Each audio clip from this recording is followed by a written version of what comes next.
Hey, Abraham. I got 2 questions because I was too much of a chicken last year.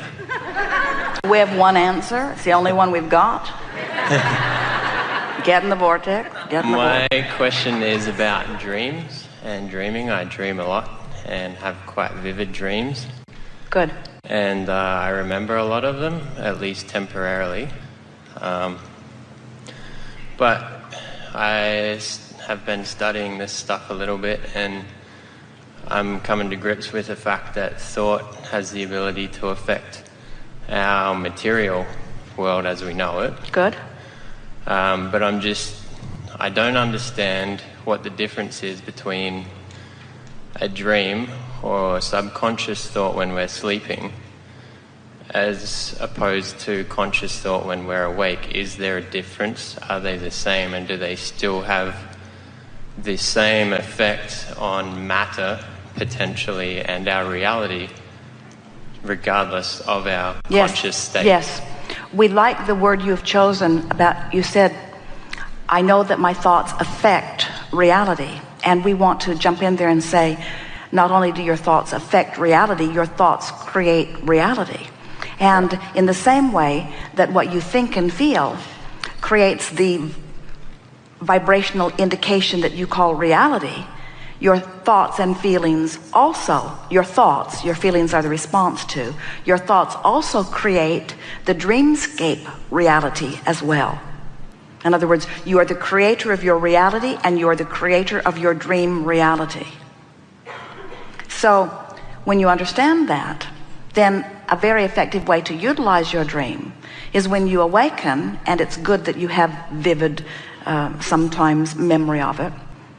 We want you to focus not just on the detail of who was there and what you were doing, but more important, how you were feeling. Because sometimes someone will say, we're going to step aside from the dream just for a moment. Someone will say, I have this condition. Maybe it's a physical condition or a manifestation of some kind. And as they focus with us on this manifestation, we remind them it's only an indication of vibration. And then we ask, how does this indication of vibration feel? How does this broken leg feel? Or how does this losing money in the stock market feel? Or how does this girlfriend leaving feel? And as they think about it, they will say, well, with the broken leg, well, I feel hindered, I feel stifled, I feel held back, I feel hindered. Hindered is the best descriptive word. And then we say, what we want you to understand is you felt hindered before this indicator of hindering showed up in your life experience. You were feeling hindered. That's why the hindering manifestational indicator happened.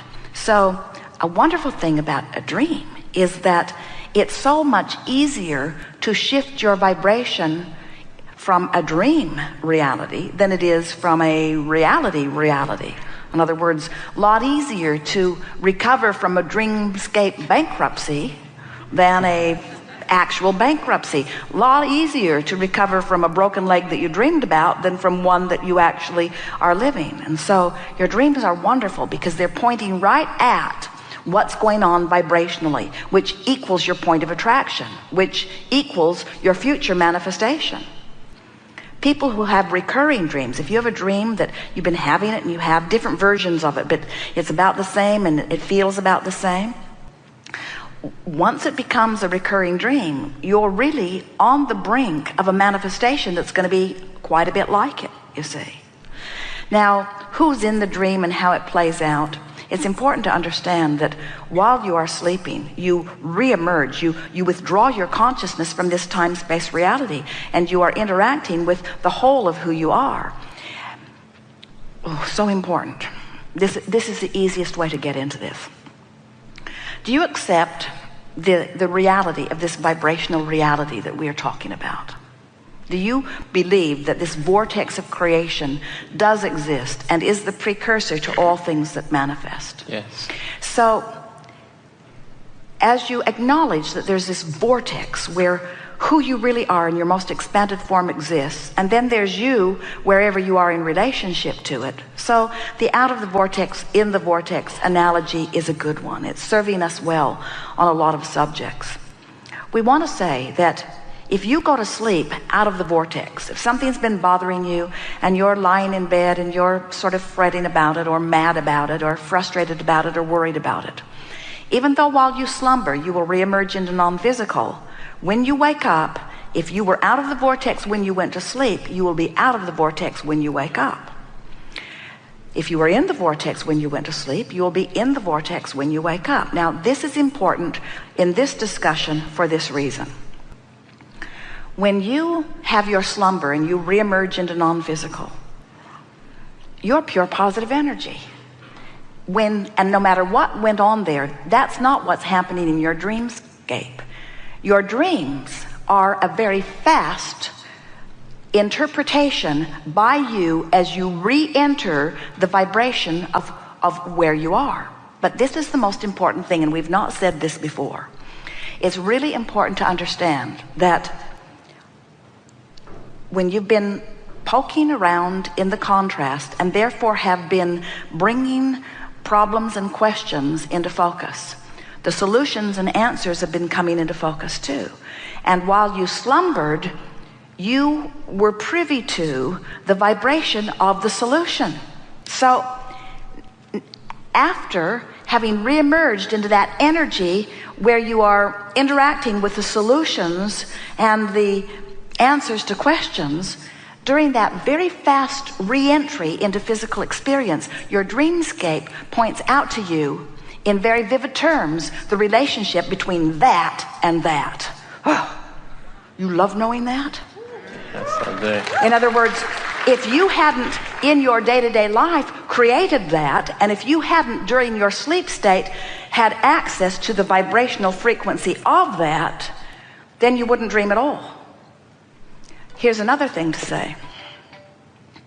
If you go to sleep in the vortex, which means you bask your way to sleep, you appreciate your way to sleep. Esther bought a new pillow and she just likes it so much. It's so comfortable. And Jerry will say, "Good night, honey, I love you." And Esther will say, "Good night, honey, I love my pillow." And it's just, it really has her attention. It's so easy to bask in the deliciousness of this pillow. As you go to sleep, basking and appreciating, and then you reemerge into that pure positive energy where all of the solutions and answers to everything that you are about are. When you awaken, because the frequency of who you were when you went to sleep and who you are as non-physical energy is so close, your dreams will be more feeling dreams. It will be more like waking up satisfied, waking up rested, waking up fulfilled, waking up sure, waking up eager. You see what we're getting at? Yeah, so the dreams that are other than that are just pointing out to you something that we think is so wonderful to know.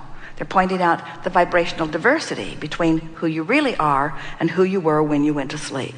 And it's also worth saying that all of that interpretation happened boom, boom, boom, boom, boom, really, really fast. You think you dreamed all night, but you interpreted it during that re-entry into your physical wake state. My last question is, thank you, by the way. My last question is about, you talk about your emotional guidance scale, and basically it either feels good or it doesn't in its most simplistic form. Because and we appreciate that you're acknowledging that, because if you've been in despair, you don't have access to joy, but you have access to something that feels a little better than despair. So right, there's really two emotions. One feels a little better and one that feels a little worse, and that's about it. The question I have is when I feel my best, when I feel like I'm in my vortex and I'm about to tell 1,000 people that I snivel like a little schoolgirl. But I sometimes cry, which I associate as a negative emotion when I'm my happiest. And well, is that me misinterpreting that as a negative emotion? What it is you've reached a bit tentatively into the vibration of who you really are. And those tears are the releasing of the last pieces of resistance. That's how it feels. It feels fantastic. Every time you cry, you're releasing resistance. Every single time. But those tears of joy are still releasing some resistance, you see. Yes. Thank you, Abraham. Indeed.